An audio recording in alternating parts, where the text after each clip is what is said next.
రైతులు నష్టపోకుండా ధాన్యం కొనుగోలులో వేగవంతం పెంచాలని నర్సంపేట ఎమ్మెల్యే దొంతి మాధవరెడ్డి అన్నారు. సోమవారం నర్సంపేట రైతు వేదికలో ఎమ్మెల్యే దొంతి మాధవరెడ్డి జిల్లా కలెక్టర్ సత్యశారదతో కలిసి అధికారులు, రైస్ మిల్లర్లతో నర్సంపేట నియోజకవర్గంలోని 6 మండలాల్లో ధాన్యం కొనుగోలు ప్రక్రియపై సమీక్ష సమావేశం నిర్వహించారు. ఈ సందర్భంగా ఎమ్మెల్యే మాట్లాడుతూ రబీ కాలంలో నియోజకవర్గంలోని 6 మండలాల్లో అధిక వరి దిగుబడి వచ్చిందని, ఇప్పటి వరకు 40% ధాన్యం కొనుగోలు చేశారని, క్షేత్రస్థాయిలో మండలాల్లోని ధాన్యం కొనుగోలు కేంద్రాల నుంచి అధికారులు ధాన్యం నిల్వ వివరాలు సేకరించి దాని ప్రకారం ప్రణాళికాబద్ధంగా లారీలను, హమాలీలను ఏర్పాటు చేసుకుని వేగవంతంగా మిల్లులకు తరలించాలని తెలిపారు.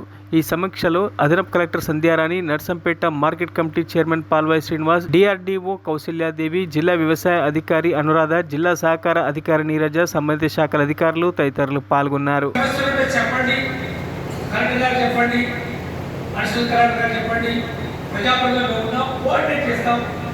సమరపడతాం అండ్ సమస్యలను కూడా పరిష్కరిస్తాం. కానీ ఏదైతే వచ్చిన దాన్ని ఇబ్బంది పెట్టి అమలు చెప్తే చాలా ఇబ్బంది.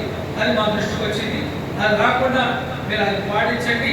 దాన్ని కూడా మీరు అడిషనల్ కలెక్టర్ గారు తప్పకుండా ఆ యొక్క సమస్యను రాకుండా చూడమని చెప్పి సందర్భంగా తెలియజేస్తాము. ట్రక్ షీట్ ఎక్కడికి వచ్చిందో మా ట్రక్ షీట్ వాళ్ళకి అందించి, మరి ఎందుకంటే వర్షాలు వస్తూ ఉన్నాయి, మరి వర్షాకాలం దగ్గరకు వచ్చింది కాబట్టి ఇబ్బంది అయింది. ఆ యొక్క ఇప్పటికే తేమ ఎక్కువ ఉందని చెప్పి కొంత తేమతో పాటు ఎండిందని చెప్పి నూకైతుందని చెప్పి కొంత ఇబ్బంది అవుతావు.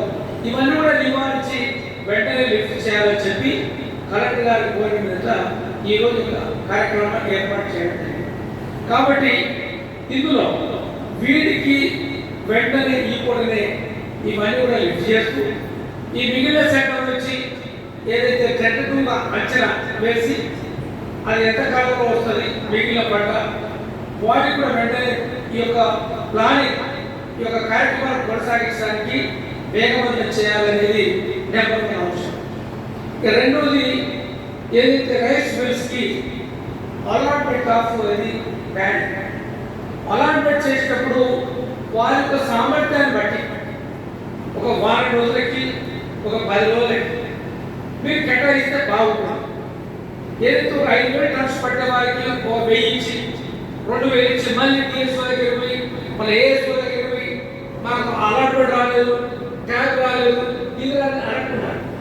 రోజు పర్ డే ఎంతమంది సామర్థ్యం ఉంది, ఎంతమంది బిల్డింగ్ చేస్తూ ఉన్నారు, కనీసం తక్కువ ఒక వారం, తక్కువ 10 రోజులు ఇస్తే 3 వారాలు ఇస్తే అయిపోతుంది.